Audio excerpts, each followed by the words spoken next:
Maithili express की शानदार प्रस्तुति।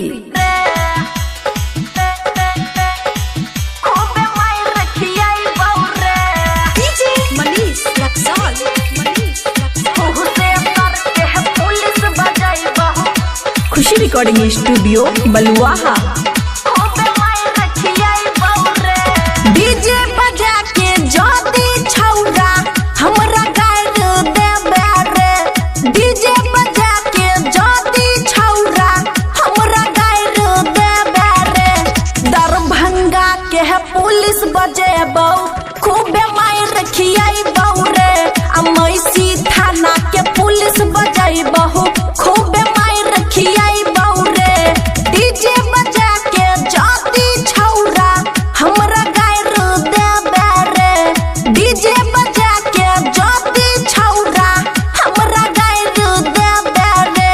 आ कुहू से सर के पुलिस बजाइबहु खूबे मार खियाइबौ रे। आ बेहनीपुर के पुलिस बजाइबहु खूबे मार खियाइबौ रे।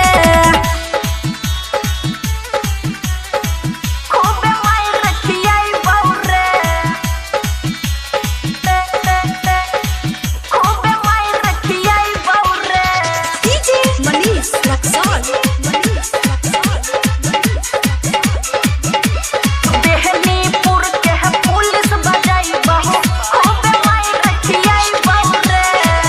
गाँव में ढिंढोरा पिट के कर भी बदनाम रे। हो गेल शादी इज्जत कर नहीं नीलाम रे। रे गाँव में ढिंढोरा पिट के कर भी बदनाम रे। हो गेल शादी इज्जत कर नहीं नीलाम रे। लागे छी हमर भेल शादी के बिगाड़ देबही रे। लागे छी हमर भेल शादी के बिगाड़ देबही रे। आ सहदर थाना के पुलिस बजेबहु खूबे मार खियाइबौ रे। आ मैसी थाना के पुलिस बजेबहु खूबे मार खियाइबौ रे।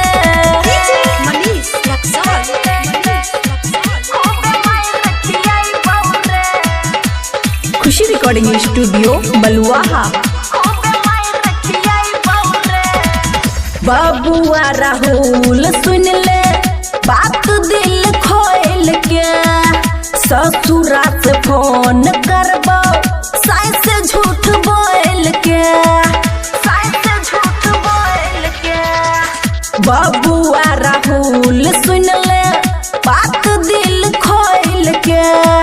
ससुरा से फोन करबो साई से झूठ बोल के।